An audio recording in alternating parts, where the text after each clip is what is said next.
трета част на разрушаване на тези две колички. Този път ще ги пробваме с скалата и така ще я... Ще я бутаме към колите. Да. Всяка кола ще има два опита за да оцелее и после ще измислим нещо друго, защото ни изкука. Да. Първата кола е ето тази.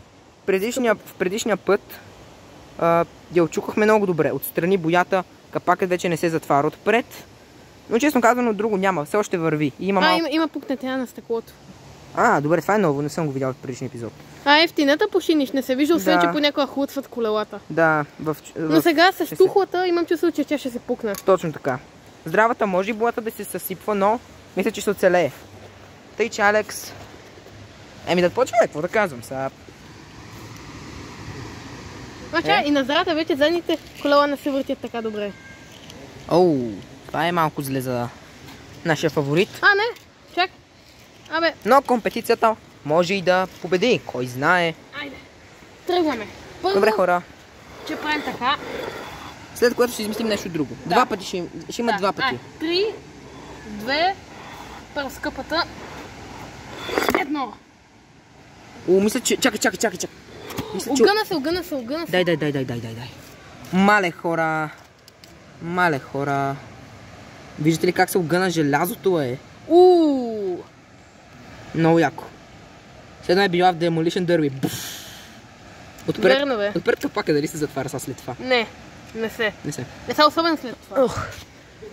Колата освен тази отстрани в длъбнатина няма нищо ново. Освен малко лишване на боята. Да, малко лишване. Сега ще го направим от другата страна. Да, и аз това ще да предложа таки. Айде. Чакайте малко, само фокусира камерата. 3, 2, 1. Съсипахме я. Мамицата му. Не трябваше да казвам това, ама... Съсипахме я буквално. Дай да погледне камерата. Добре, това нещо вече е Demolition Derby. Ще се опитаме... Чакайте малко, хора.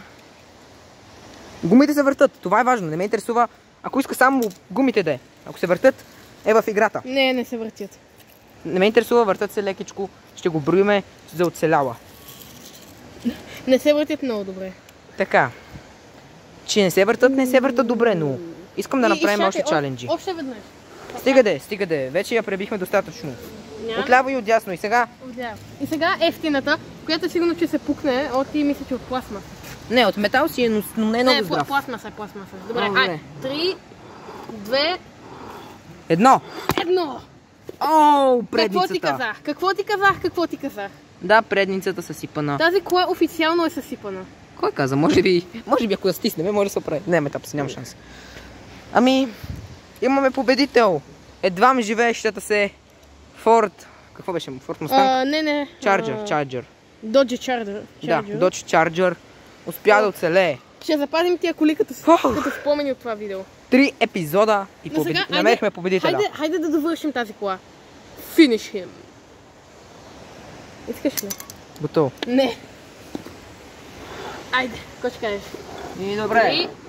3, 2, 1. Предницата. Добре, хора, предницата стана. Това вече е булдозър, това не е кола. Падна стъкло, я да го видиме. И ето ги останалите части. Падна малко стъкло. Ето тук малка част от гумата. Отпред. Човек. Това честно казвам мислех, че ще подаде, защото предишните епизоди доста зле се справяше. Но сега срещу скалата направо аз ти казах, че като е хубав метал, че стане. И сега още веднъж отзад. Стига да остави, има и милост. Не, няма милост. Подех 5 ляза, това е. 3, 2, 1. Пета ми лева заминаха. Това че е сувенир. Да ми вършиш пари утре. Няма. 8,90. Да, ама ти ме накара да направим това видео. Общо взето доста здраво я претърпахме. Не трябваше да го правим с камък, трябваше нещо по-интересно, за да издържат повечко. Не, тази издържа. Да, но сега повечко видео, повече гледане, откъде я знам. YouTube, моля ви се, не го махайте това видео, моля ви се, оставете коментарите. Защо махате коментарите YouTube? Или там нещо друго, не знам дали сте вие. Обаче колелата на тази кола не се въртят много добре. Не се въртят, но е здрава. Останала е жива. Ама тази вече е за за скрап. Мисля, няма какво да се спасява от нея. Ми добре, това беше хора. Ми да, ако ви харесва тази малка поредичка с zero бъд... Не. С към 12 лева бюджет. Да, 12 лева бюджет. Това 12,90. някъде там, да. Ако ви харесва тази поредичка, смажете един лайк, абонирайте се, моля ви са. Напишете коментар, ако не са ги махнали YouTube. И да сте живи и здрави, какво е каса. Ай, чао. Да си живи и здрави, чао.